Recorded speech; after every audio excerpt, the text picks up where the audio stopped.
Hi. Eric Wargo has a PhD in anthropology and is a science writer in Washington.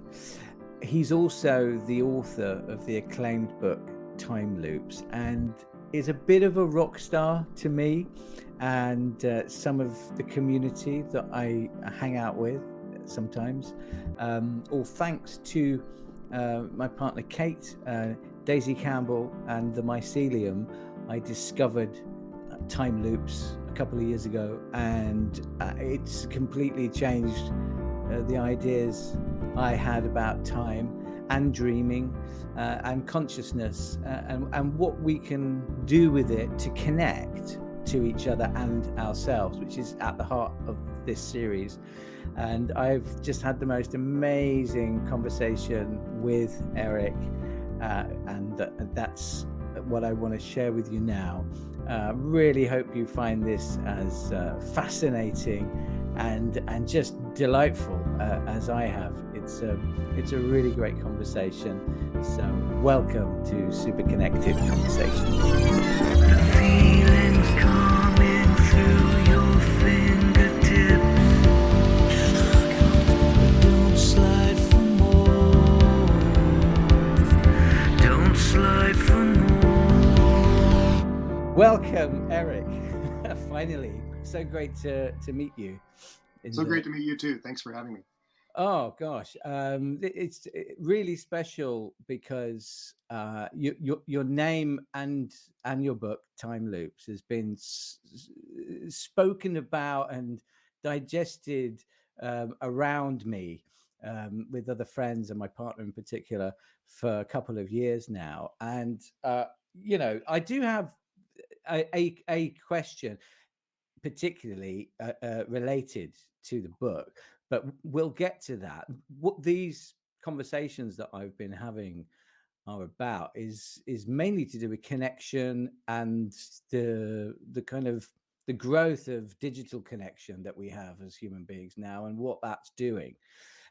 So in terms of your work and study, I should call it, it's very human, and well, first of all, I just wanted to find out where you're at the moment, because I think are you just about to publish a new book?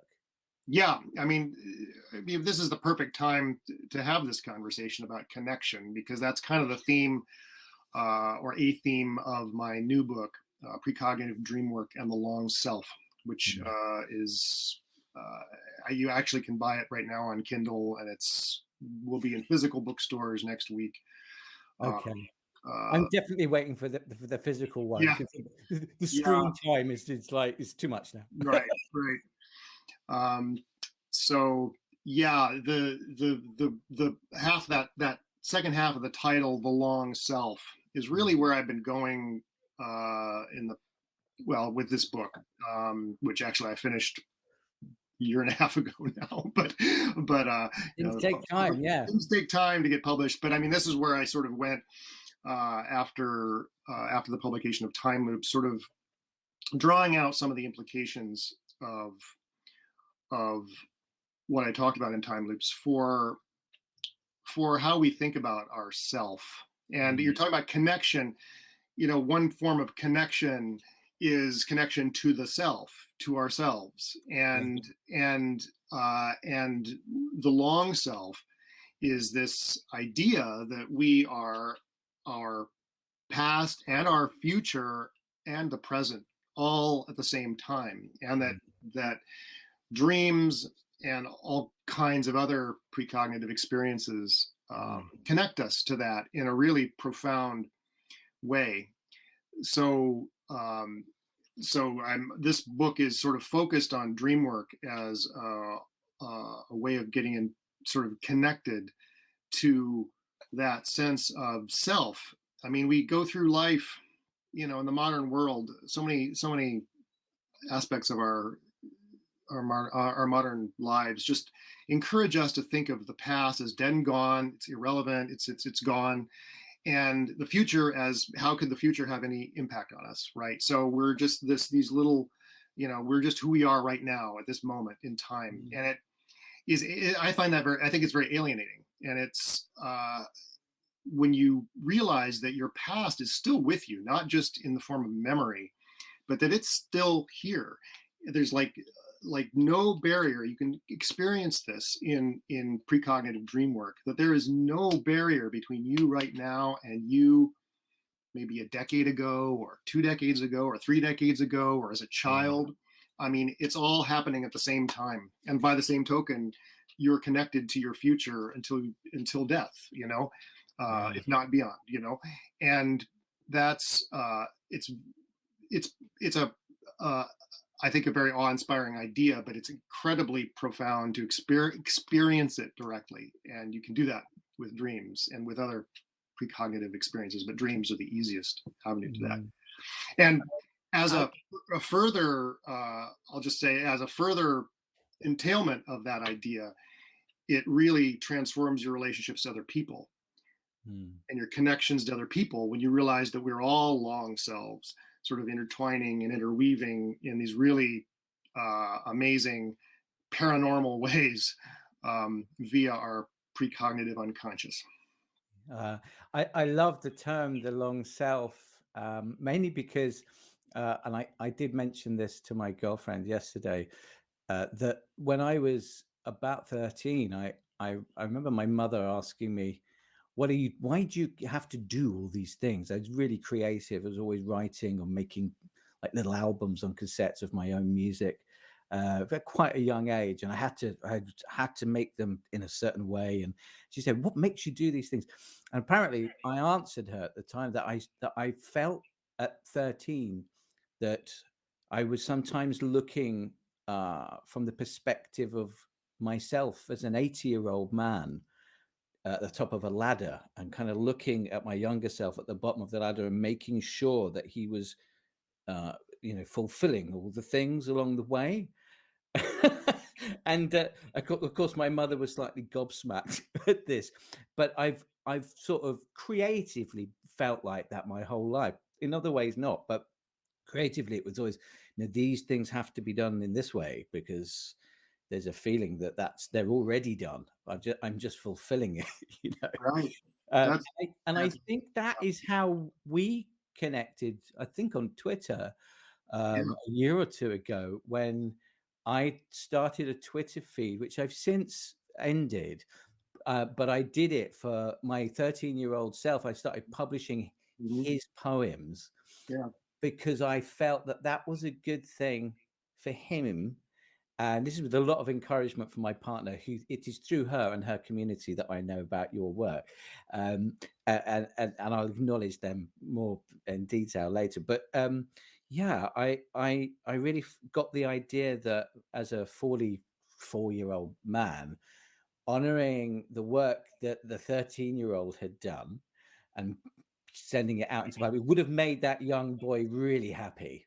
Right. And by default, that means that my 60-year-old self may be doing the same thing for me now, for my age now. And which it's taken, I mean, your book, I have to read passages 2, sometimes 3 times just to train my mind to accept the information in a way that lands properly, which is why I love it. But my God, it's hard. I find it hard as well. But that was a really amazing thing. And I told you something about this. And I think you said that you did something like that as well, for you were currently writing something for your younger self. Do you remember that? I don't remember how I replied, but I remember you telling me that story and being really, that's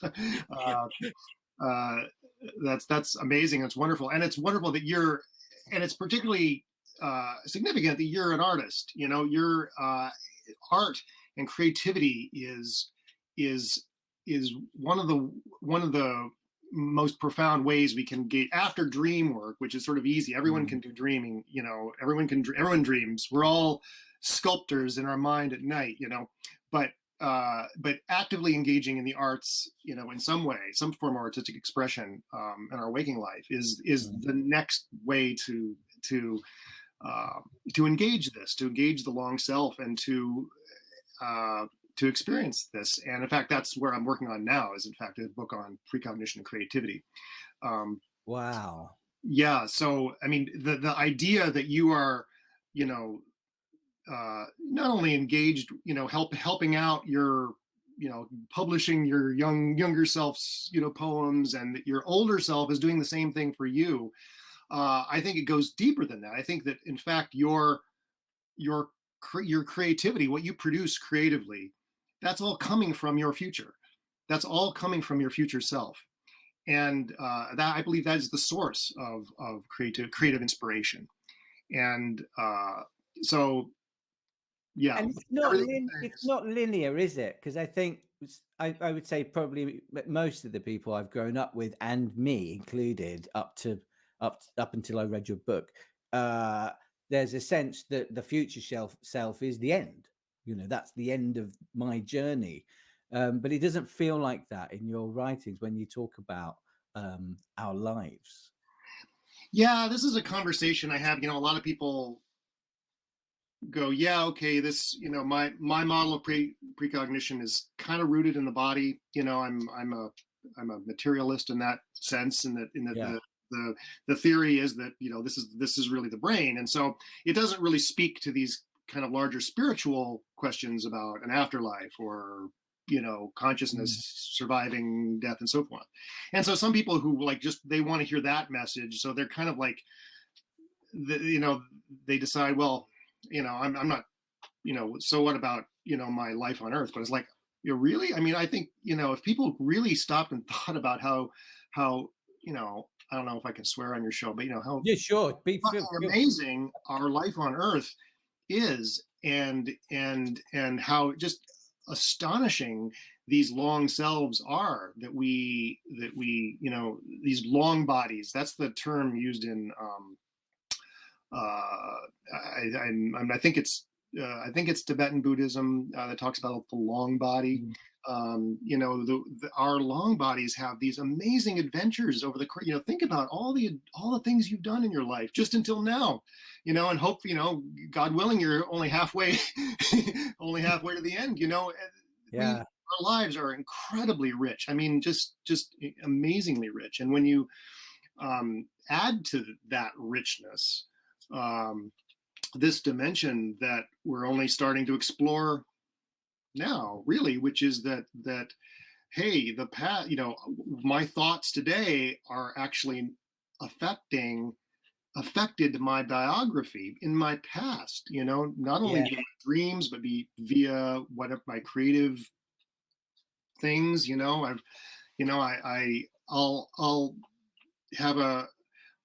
have a remarkable experience, and I'll remember, and I'll dig out like an old story that I wrote decades ago that was about this experience I'm having today. So there's no distance between your child self or your teen self and your present self, and vice versa. So I find it just an incredibly inspiring.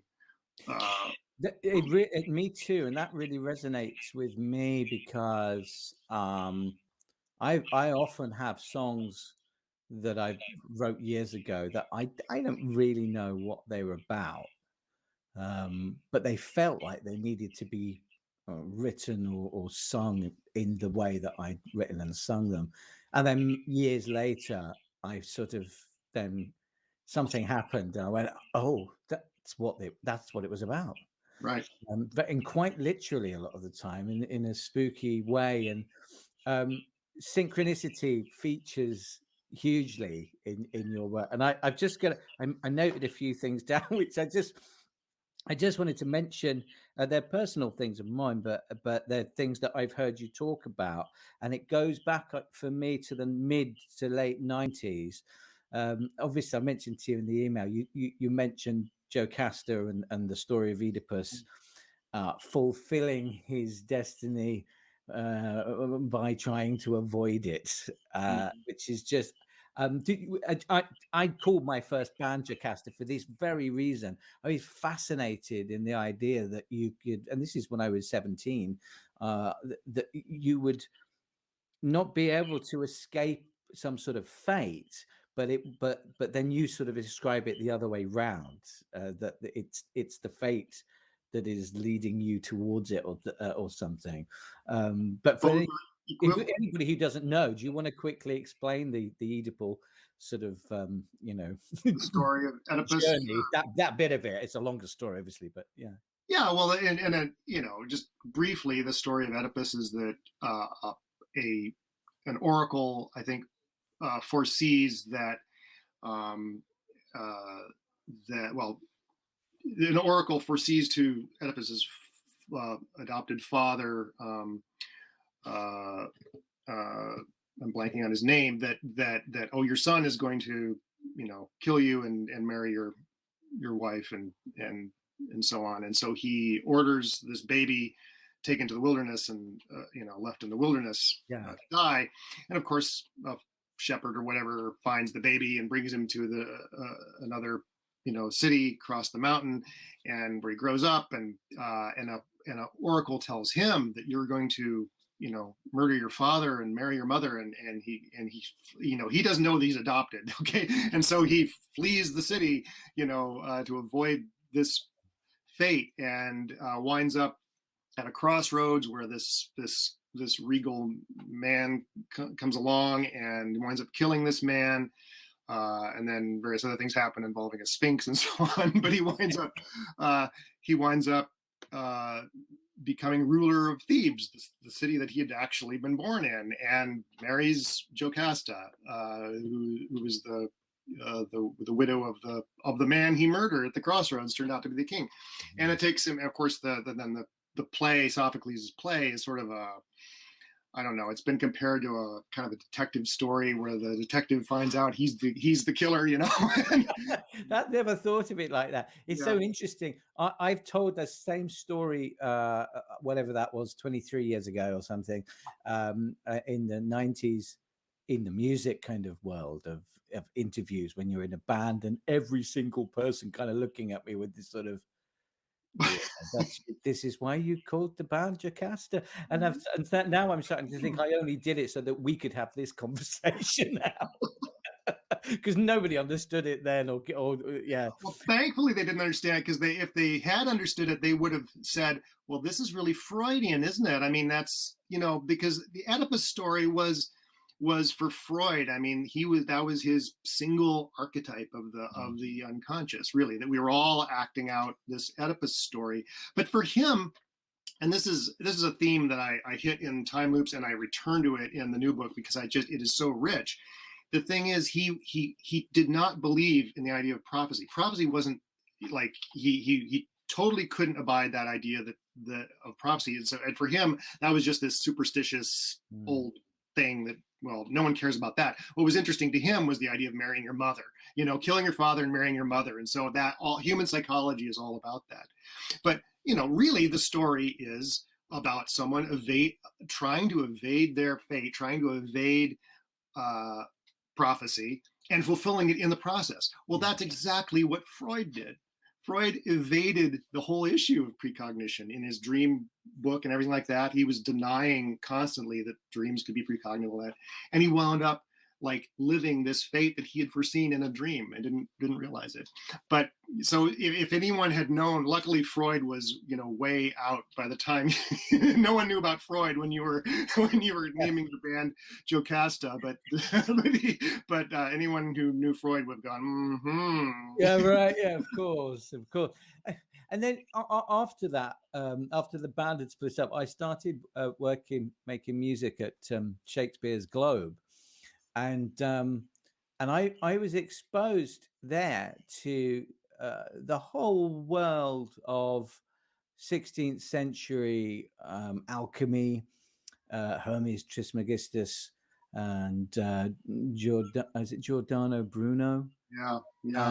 And of course the book, Francis Yates' book, The Art of Memory, suddenly came into my life, and this was via some incredibly magical, creative people working at that theatre that I was involved with at the time.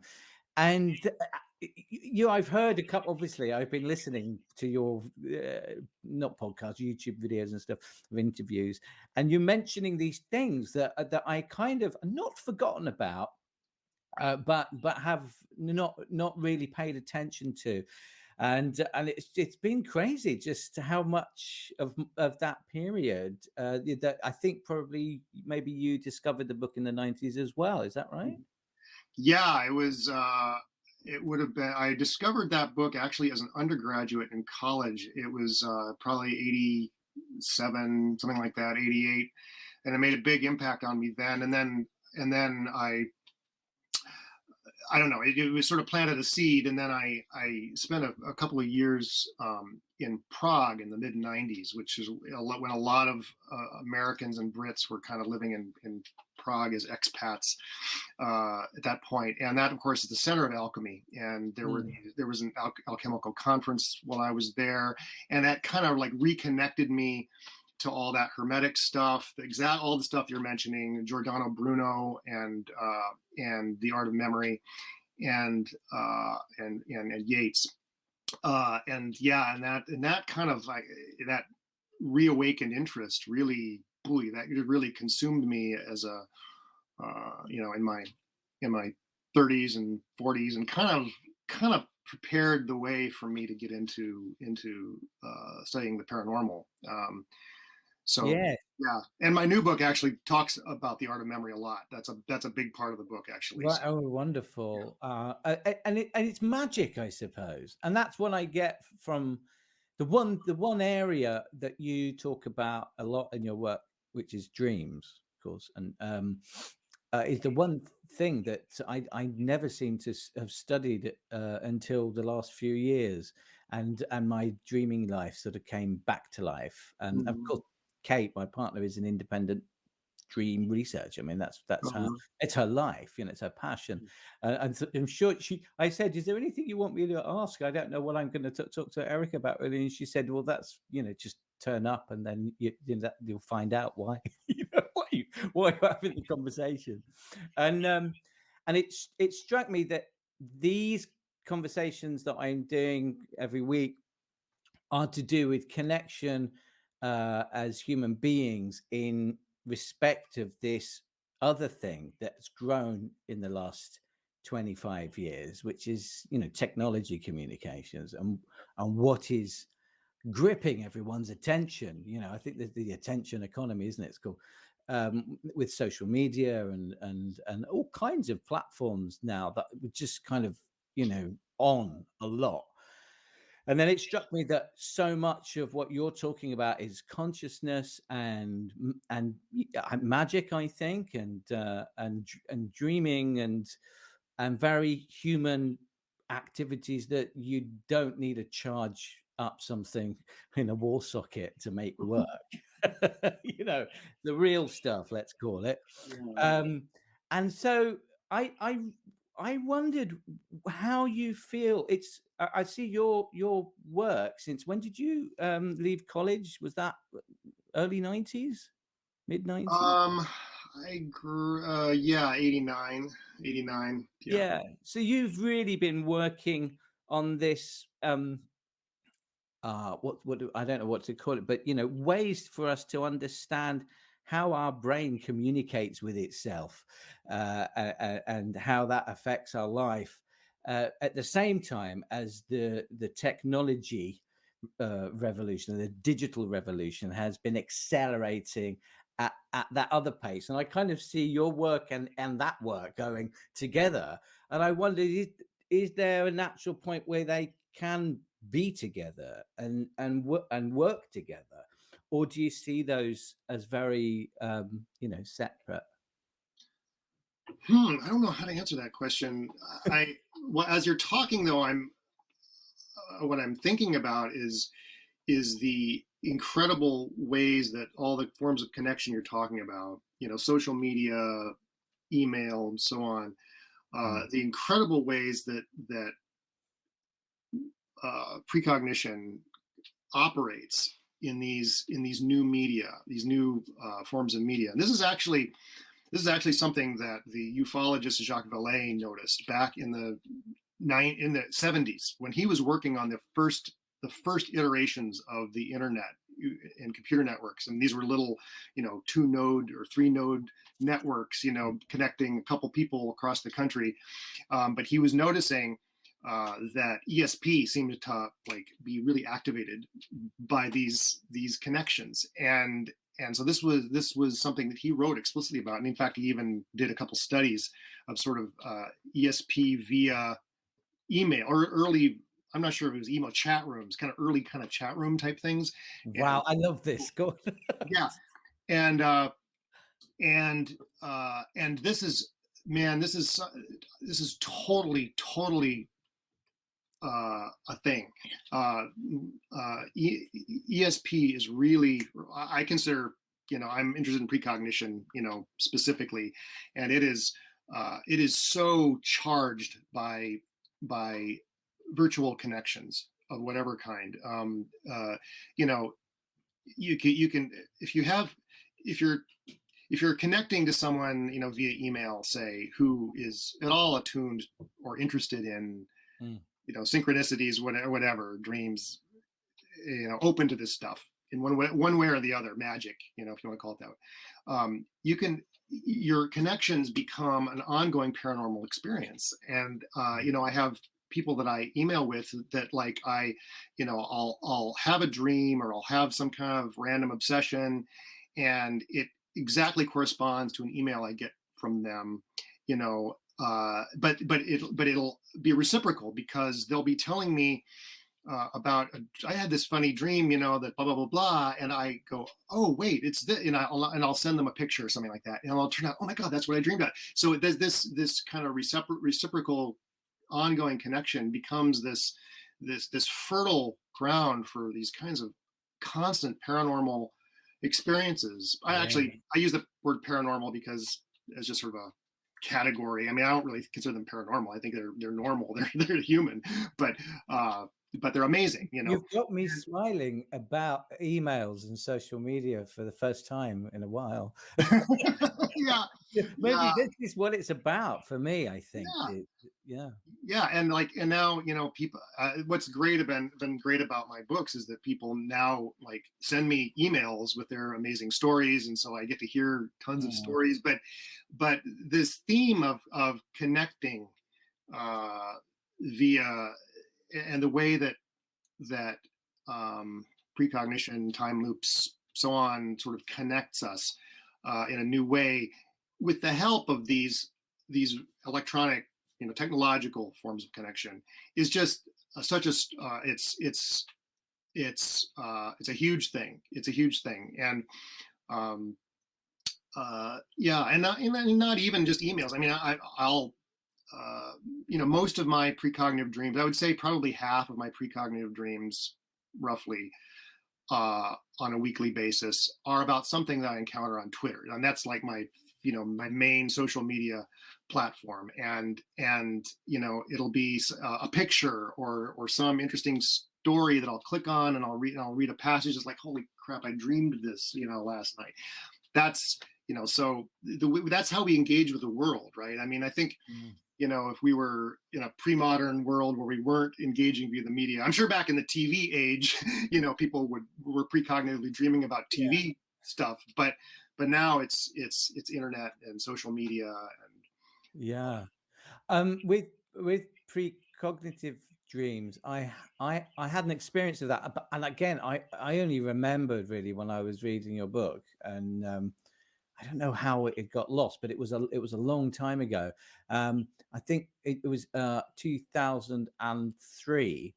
I was living in a Buddhist monastery in Thailand, which sounds fancy. I'd gone there for rehab, so it was a very unfancy reason that I was there. But I was sort of cleaning up, so to speak, and taking vows that the monks in a particular sect of Buddhists, a Buddhist community, charge with a lot of energy. And I was told before I went back to England that certain things might happen that would, that it was really powerful that I'd done these vows. And I've never been the sort of person to go, that's a load of nonsense. I kind of thought, oh, exciting, and then forgot about it. And then I was asked by one of the abbot of this monastery, who was a really beautiful old in his late 70s monk who'd never traveled. It's part of their rules, their vows. They're not allowed to travel unless it's by foot. He was obsessed with Stonehenge, and so he asked me to go to Stonehenge and trace the cracks in the stones to then use to create music, which I did. And I did this, and it was an incredible journey. And eventually, I did take the tracings of these lines from Stonehenge back to Thailand and played him the music. And but the night that I made that trip, I had the most extraordinary dream that didn't feel like a dream. It felt like real, really real. And I was sort of hovering, almost flying above this tree in North London. And at the bottom of the tree, there was a young black girl who was crying and asking for help. And I could, every time I tried to get near her, I couldn't. Anyway, kind of long story short, 2 days later, that girl's face was on the front page of the newspaper and had been sadly, brutally murdered. And it was a big story in the UK at the time. And I'd never had such a feeling of I don't know, I kind of felt guilty because it was absolutely her face. It was her. And 2 days beforehand, I'd had this dream, and I was thinking I should have said something to somebody. I should have done something, all this kind of stuff. And then reading your stories about, and you've got so many great case histories of people having experiences like that, which I've never read until I read your book. And so that it brought all of that up. But what's your view on the why? I suppose. Why does it happen? I kind of I'm down with the fact that it does happen, and is absolutely something that it can happen to anybody. Mm-hmm. But why do we get to see some things that are not in the what do you call this time, the present, I suppose? Mm-hmm. Do you know what I mean, Eric? Mm-hmm. Yeah, absolutely. And this is that. yeah. Well, I mean, what you're describing, and there's a whole, chapter or 2 chapters really, I think, in the book devoted to this exact experience you're describing. And the having a premonition, that's a standard definition of a premonition. Is sort of a kind of some sort of dream or some sort of experience that seems to anticipate some bad thing happening, like someone dying or a disaster. Or the Titanic that you. Or the Titanic is the famous. A lot, yeah. But first of all, I mean, and also what you're describing is that guilt that you feel like, oh, I dreamed about this. I should have been able to do something about it. That's everyone who has a premonition like that, and it comes true, and that's their first, the first thought is, holy crap, I had a dream about this. And the second is like, oh my God, like, is it somehow my fault? Was I supposed to warn someone? Was I supposed to do something about that? Well, this goes, I mean, it raises so many questions about fate and so forth. If we have these experiences, does that mean that they're etched in stone and we can't alter them, whatever? I think it's very important to think about what is the function, why do we have these experiences? And I really think that when we have what seems like a premonition of a disaster, say, or this girl's death, that in a way that it's not really about that. What it's about is your own emotions. It's about your own feelings about that thing, about your own shock, about your own sadness, your own guilt. That's wrapped up in the dreams often. Yeah. And because ultimately, the dream is not about, it's not giving you information about something happening at a distance. It's giving you information about something that it's about your own reading experience or your own learning experience, 2 days later. And that learning experience is, among other things, it's filling you with mixed emotions. Mixed emotions seems to be one of the keys to to precognitive dreaming, that events of whatever magnitude, whether it be a news story like you encountered, or just something trivial like a sink backed up. That's an example from my book too. Just it can be minor, but the point is there's mixed emotions involved in these things. It's like there's negative emotions there. There's sadness, pain, blah blah blah. But there's also, whenever there's a disaster or a death happening to somebody else, there's kind of a lizard brain part of us that goes, well, but I survived. I'm here. Life is that much more precious because I'm aware of that. Yeah. And I think is the kind of thread that it's a part of our own growing. It's a part of our own growing. And here's where it's worthwhile. I mean, we can get as spiritual about this as we want, but so it's worthwhile also bringing it down to the kind of biological level additionally. And I think that there's a reason that precognition emerged in our evolution, as it's about our survival. It's about survival, and it connects us to our own future surviving successful self. And so it's going to bring us dreams about near misses and stories about bad things that may have happened to someone else, and but for the grace of God go I, that kind of feeling. And so that's why some people, really dream a lot about disasters, and we all do, I think, to an extent, disasters, tragedies, things like that.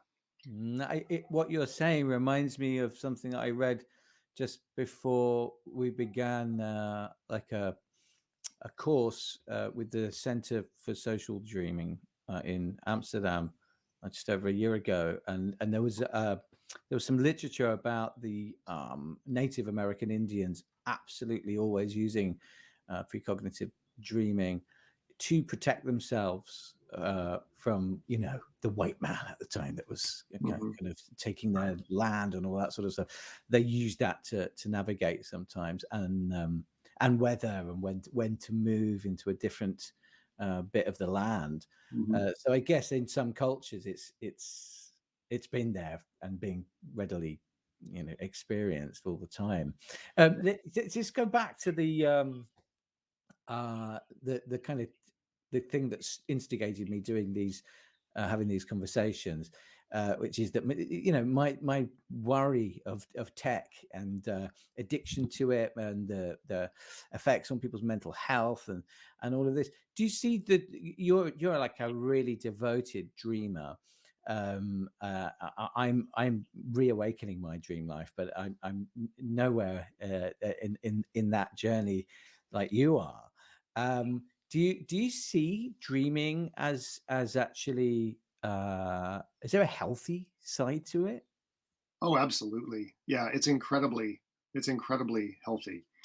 And even just it's healthy even if you don't think about just set aside precognitive dreaming, or my ideas. This is I think a universal experience when people get connected to their dreams. It doesn't matter whether it's via reading Jung or reading Freud or practicing lucid dreaming or whatever. It's an incredibly restorative. It vastly expands your sense of yourself, and your your depths, because when you start to work with dream symbolism and start to free associate on the symbols in your dreams, it's mind-blowing sometimes how. And one thing it connects you to, if nothing else, you don't even need to use a Jungian lens or a Freudian lens. Just decoding like the puns in your dreams. Dreams are full of puns, and this is how the brain works. It builds associations. It's how memory works. In fact, this gets back to the topic of the art of memory. I think the most compelling modern theory of neuroscience theory of dreaming is that it's essentially the art of memory operating automatically while we sleep. That it's you're building new memories of your experiences by doing this art of memory operation on them, which sort of connects these new experiences to older experiences, and thus like essentially makes them permanent in long-term memory. And Something you said that I'm going to quote because I think it's so beautiful that you said was that when we're sleeping and dreaming that we are making memories of our future. yeah, that's just it. I mean, the neuroscientists will say we're making memories of our recent past. Well, I say that in fact, no, we are connecting recent events in our lives to events to come. We're creating these junctions that connect recent experience to future experience, and I forgot where I was headed with that. What was Sorry, I shouldn't have interrupted. I'm naughty. yeah. You were talking about the the opinions of the neuroscientists as opposed to your. Yeah. Okay. Oh, yeah. I know what I was going to say. The point is, just so they're building build of puns, which are essentially connections, like things having multiple meanings. So dreams are built of symbols that have multiple meanings that are connected to our past, something in our past, but that then is also connected to something coming down the pike in our life. And sort of creating a little symbol based on that. And when you just experiencing that, just experiencing the punny nature of the unconscious itself just like vastly expands your sense of your own creativity, especially if you're not a creative person, to like start writing down your dreams and thinking about your dreams and realizing, oh man, I may not have thought I was a creative person, but wow, my brain sure is creative. And I'll give you one example, and this isn't even just ignore the idea of precognition in this. This was a dream that a friend, I've been interested in dreams for decades, and this was over 2 decades ago now, long before I was interested in precognitive dream work. A good friend of mine, we were at a party. It was a party of one of her fellow students, and she said, "Yeah, I had this dream about a really disturbing dream. I want to tell you. Like, I had a dream that my sister." She was giving a dinner party, and she appeared just as her head on a platter, on an appetizer tray with like toothpicks stuck in her forehead. It was just her head. It was like this very gruesome image, and she was like felt very upset by this dream about her sister. Well, I knew when she was telling me this, I already knew that my friend had a lot of ambivalence about her sister's achievements. So her sister had just gotten married and bought a house and all these things that my friend was nowhere near doing in her life. Okay. So she felt jealous of that. And I told her, well, your dream is just telling you that your sister is ahead, you know, Oh, this is you reminding know, me of this is reminding me of, and she's, yeah. and and her jaw dropped when I told her this. It's like, oh, It's duh. language, man. The language. It's language. It's Gunther talked about that in her book, right? Liminal dreaming. This how language can create words out of all kinds of other imagery, right? right. In the dream. Yeah, it's a basic operation in dreams. That's why writing down dreams is so important. It's not enough to just sort of tell the dream to someone. And I think it's not actually very valuable to just speak it into a tape recorder, which some people do. Translating it, well, I guess that couldn't be valuable. Yeah, putting it into words. Really putting it into words in any way will do it. But it'll just putting the words on the page for me, like, reveals whole dimensions of the dream, because when you're actually forced dreams, the funny thing about dreams, they're great. Dream work is great practice if you want to be a writer, because it forces you to express very complicated, weird ideas in a linear sentence, and when you do it with that dream, that process will reveal all kinds of puns that are embedded in the dream. It's true what you say, because when you think of your dream and it's still contained, I suppose, in your mind, For me anyway, it just feels kind of crazy. As soon as I write it down, it's really entertaining to begin with, because I start to see it from a completely different perspective. But I'm really excited by what you just said, because although I do read back my dreams, I haven't applied that sort of saying something and sort of seeing the double meanings in words of the things that I saw in the dream. I'm going to do that tonight. Yeah, it's just amazing. It just reveals how incredibly witty we are. We're all capable of just beyond Shakespeare level Yeah. wit.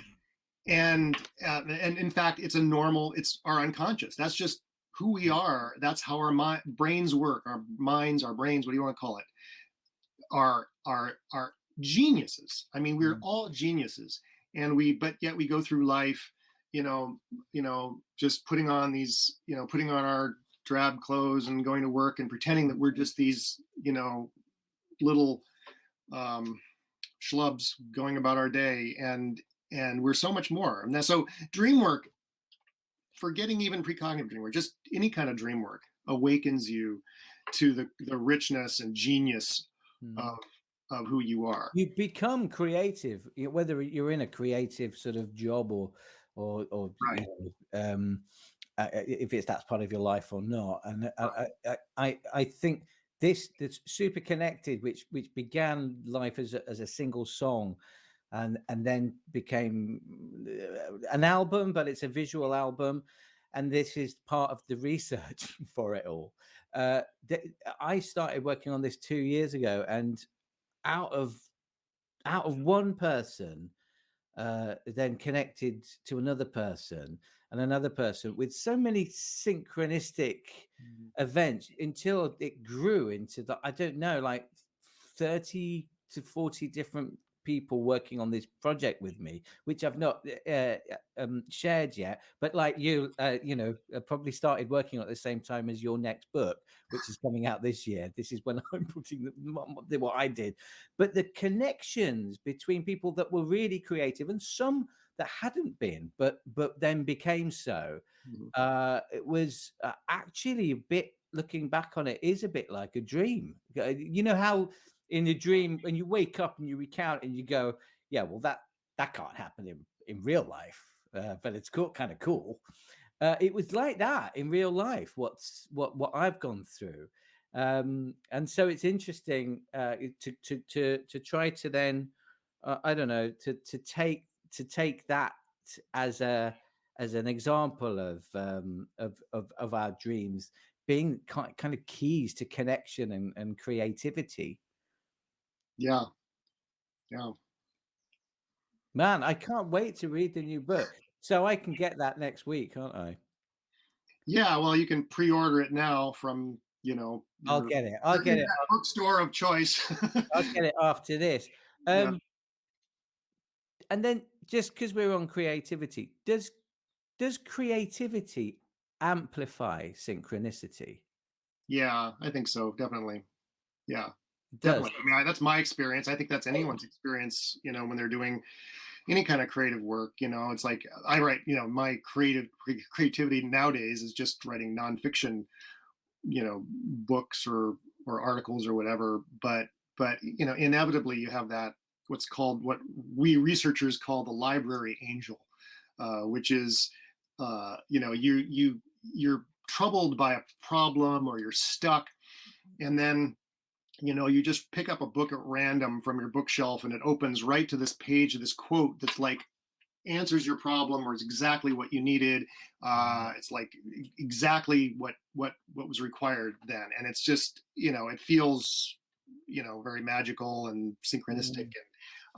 And so that it's just a constant experience, no matter, I think, whatever creative medium you work in. Now the thing is, I'm writing a book on writers, and there's some painters and filmmakers. You said this is another book, right? This is my next project, which unfortunately, between I have a new baby and like it's I know. busy day job, so it's very hard to eke out any time to work on it right now. But it's full of like the kinds of artistic media that understand, like writing, literature, poetry, filmmaking.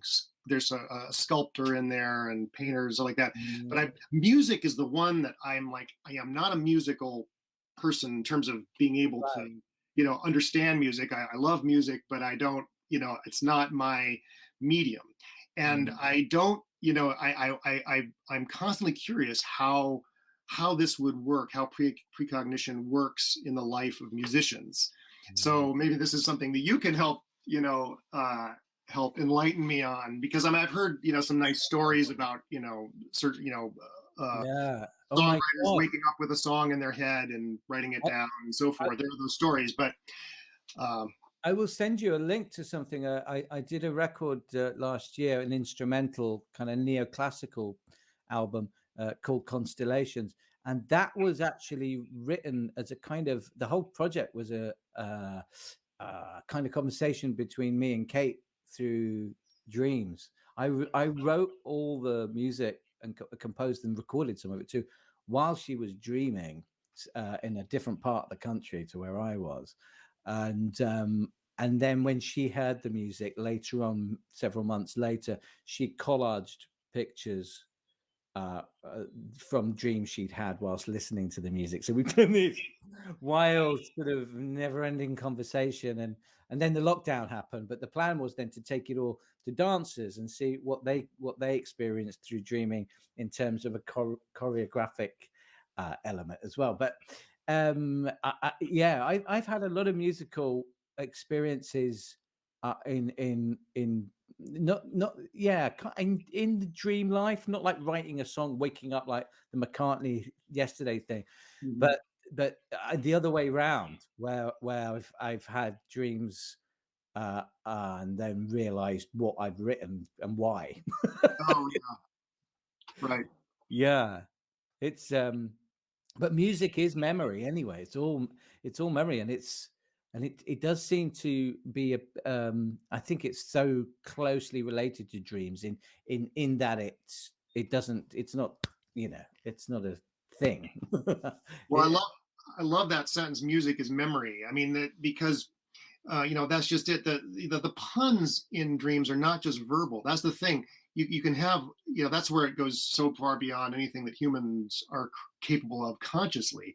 It's like you can have sight gags, in dreams, or that's just kind of a visual pun. But you can imagine that it happens in all the senses. So yeah. imagine an olfactory pun, or imagine a sonic pun, or an oral pun, you know. So I think that our brains are so amazingly, our memories are so amazingly complex and structured so amazingly complexly, and so it makes perfect sense that music, melodies and so on would operate the same way, in structuring our memory. So yeah, I love that. I love Yeah, what you said. And it really does. And I think when you live with music, that I mean, I'm sure this is the same for other singers. Stuff that I did when I was really young, like in my late teens or early 20s, I just recall like that. If somebody liked one of the songs and they said, "Can you do that?" They just come back. Something I did last week, not so much. Sometimes I'm like, "You're not ready yet," but those things, they conjure up. mhm. I remember you've spoken about how time uh, uh, conjures up the feeling of the time, and that Yeah, you can have that at any time. It's a bit like where I live in a part of London where I went to school as a kid for a while, and so I'm constantly getting kind of walking around and having odd memories, nice memories of me and my family when I was a kid. But it's not just the memory. It's not, and it's not the smell, but it's something like that. It's like yeah, a, kind of a feeling gestalt or something. yeah, or perception. It's like that's how how I perceived a certain time when I wrote a song. Will come back immediately, and I'll think, I remember when I used to think like that. Remember when I used to look at the world like that, and then realize I can still look at the world like that as well. It's an incredible putting all your selves together. And Yeah. bringing us back to where we started, the long life, right? the long self. And The long self. yeah, I mean the fact that music is like the original art of memory was music, right? I mean oral traditions encoded their myths and so forth in song, and they preserve. You know, there's one example uh, where an oral tradition, I assume encoded in myth or song, you know, has preserved memory of a volcano eruption 8,000 years in the past. You know, like this long duration memory, social memory. But in our own memories, yeah, the fact that we can all just, you know, start singing a song and be, and even a non-musician like me, I mean, I know, you know, vast volumes of music just in my head, you know, maybe not perfectly, but the melodies certainly, and then the lyrics. That the fact that we can store so much information via sound is just an incredible feature of our brains. And it's like, yeah, it's like there's something special about music in that way.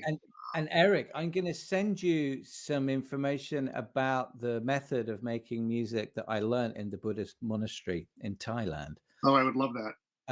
Because what they had some scientists that came over to do experiments on people that listened to music being made like that. Right.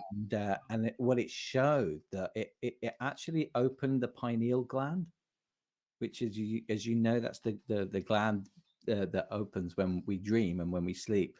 It doesn't do it in waking life so much, but they managed to find that that's what it did when people listened to music that was made in this way that came from the earth. So yeah, I'll introduce you to some of that. I think you'll find it fascinating. It's called Lysen. It's only one monastery in the world that does it, and the guy that kind of invented it was clairvoyant, so he picked it up and said it came from another time. Right. Yeah. So yeah, I think you'd love that. Listen, I'm so happy to talk to you and hear from the horse's mouth all the interesting mysteries that I've been learning about, and I can't wait for the new book. And of course, I'll leave links to it and all of that when this is wherever I put this this interview. But thank you so much for the time. I really appreciate it, and for saying all the things I'd hope you'd say that might attract other people into that world of dreams and precognitive dreaming and time as a different concept than we're used to. Thank you. Thank you very much, Tim. This has been a delightful conversation. Take care, man.